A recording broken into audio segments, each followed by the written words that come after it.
D.C. there. All right, let's talk to American political analyst and commentator Mark Mason. Hi there, Mark. Not belittling, of course, the fact when you're 25, if you go to jail for 20 years, it's a heck of a long time. What do you make of this verdict today? We don't know what the sentence is yet. That's to come tomorrow. But what are your initial thoughts on what's come out in the last couple of minutes from Maryland there? This is a landmark court decision. The judge essentially decided that journalism is not treason. This is really all about not only, of course, Bradley Manning, but the attack on journalism and WikiLeaks and Julian Assange. The U.S. government and the Obama administration, they really have bigger fish to fry. They're after Julian Assange. That's the one they want to catch. They're in a state of like catatonic terror about WikiLeaks. That's really their goal. So let me just get this straight then. So even though Bradley Manning hasn't been found guilty of the most serious charge, it's no weight off the shoulders nonetheless of Julian Assange, you think?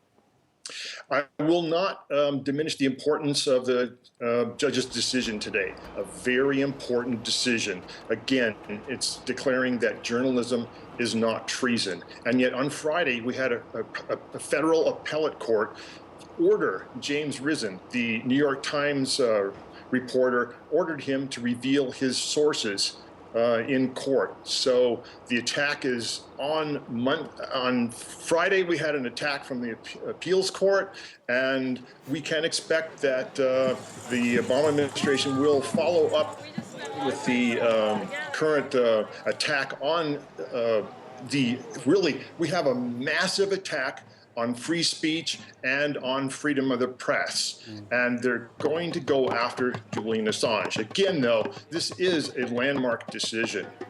Why did Manning choose to have his fate decided by a judge and not a jury of his peers, as you can do, apparently, in a military court? What was the logic there, do you think?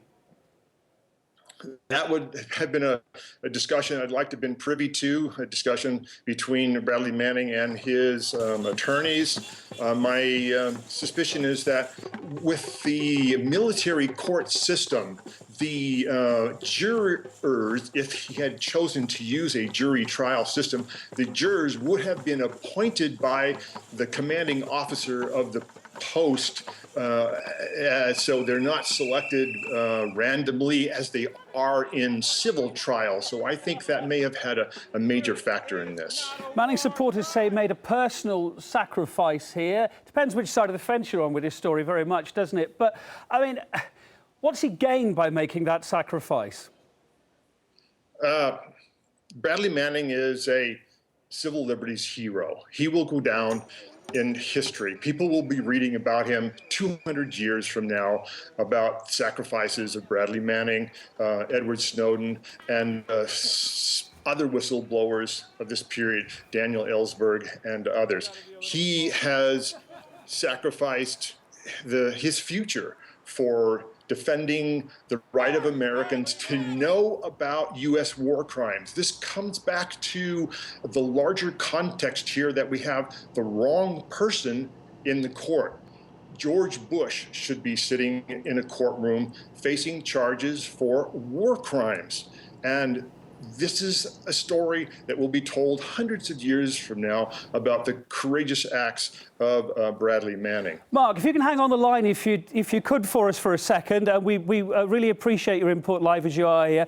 I just want to bring in Afshin Rattanzi, RT contributor as well. I gather he's on the line from London there. Hi, Afshin. Your immediate thoughts, or we've got Mark still with us. Your immediate thoughts on the outcome of the last couple of minutes.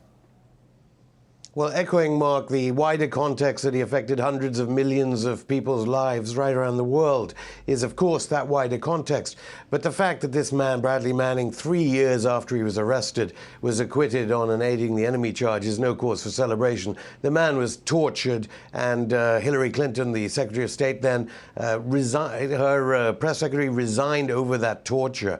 There is a British context to this as well, because, of course, his mother was British, and under British law, he becomes a British citizen because of, by virtue of his birth date.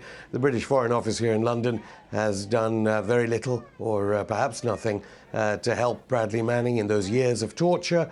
And what this court has done is merely shown to those hundreds of millions of people around the world whether he catalyzed the Arab Spring, whether he exposed corruption of Latin American governments, of governments right across Southeast Asia. They'll all be saying, all the people will be saying, that is American justice. They won't hide. Mark Mason just a couple of minutes ago saying, well, despite the fact that, yeah, he's been let off this, the biggest charge, if you like, it's no reason for Julian Assange to sleep any quieter or any better tonight. Do you agree? Absolutely. It's a chilling verdict, especially because the threat to whistleblowers hasn't gone away. Today marks an anniversary, 1778, of the first whistleblower law in the United States. I understand a senator is trying to mark it as National Whistleblower Day. Well, whistleblowers around the world will not be looking to that verdict as a sign of justice. Julian Assange, of course, here in London for way more than a year, who published these exposés that catalyzed the freedom of so many hundreds of millions of people.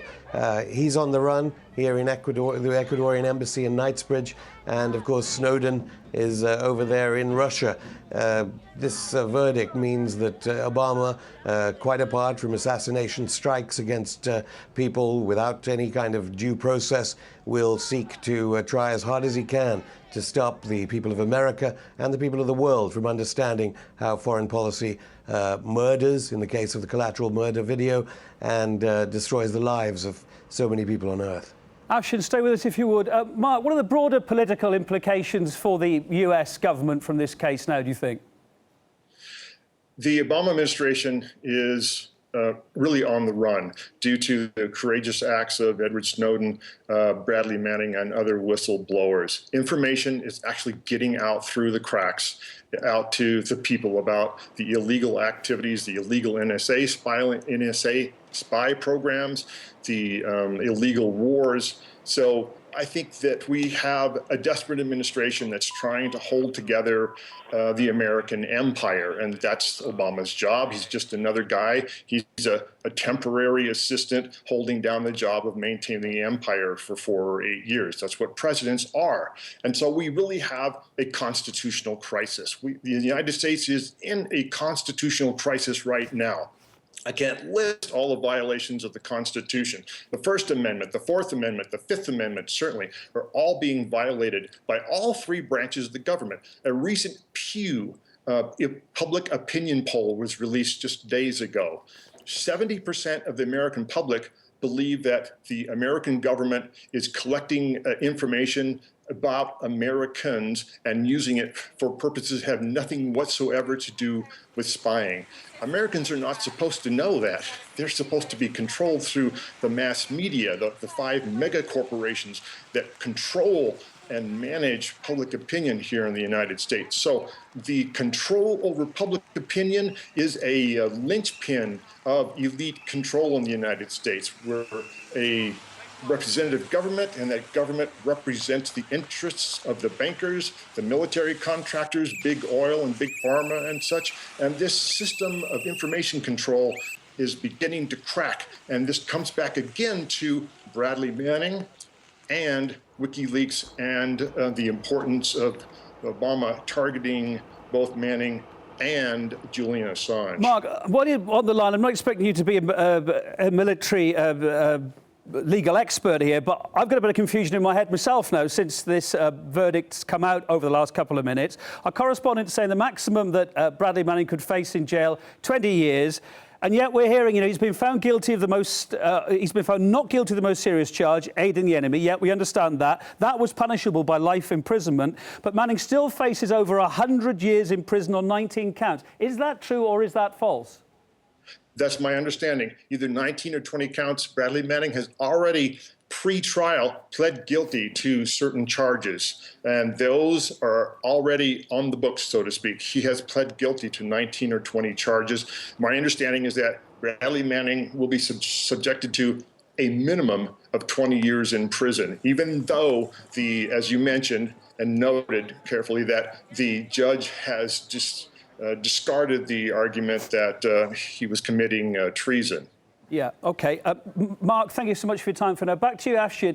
The sentence is due to come out over the next, maybe tomorrow, but maybe over a couple of days. A lot of people are still involved in that sentencing tomorrow. Can it go to appeal?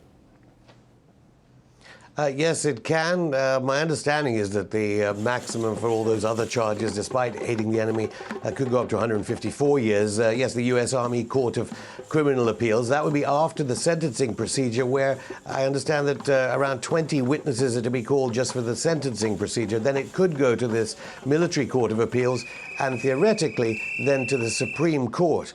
But certainly the verdict isn't that has just been released isn't necessarily the final word by any chance, because also the sentencing could be appealed as well, as far as I understand. What's our best guess with the best he'll come away with, do you think, as a sentence?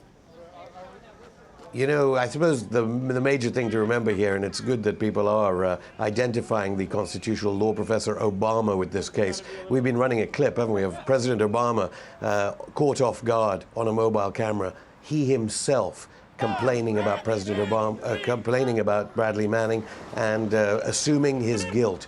Obama wants to get him. Lots of people recently saying he wanted to close Guantanamo, not because of a case of justice. He thought that he didn't like the legal concerns where some members of the American political establishment could be tried for war crimes of different levels. And so Obama's put himself here. He's the one that said Manning is guilty. How that will affect an appeals court procedure, how that affects sentencing, one would hope that the lawyers will not only be making the case that he's British, which they so far haven't, in which case should Britain have a hand in this, and the lawyers should also be making the case that there is some distortion of judicial process, let alone the torture that Bradley Manning underwent, which is, of course, in violation of any kind of constitution. The First Amendment tonight certainly looks to be a lie, regardless of the acquittal on the aiding the enemy charge. RT contributor Afshin Tanzi, also American political analyst and commentator Mark Mason. Thank you earlier on as well for your time. Much appreciated. OK, well, let me just sum up again what we've found out in the last 50 minutes or so. Bradley Manning has been found not guilty of the most serious charge in Maryland there of aiding the enemy. That was and would have been punishable by life imprisonment. Manning still, though, faces over 100 years in prison on 19 counts, including theft and espionage. His sentencing is set to begin Wednesday. We'll be bringing you the latest from the court, and the news continues here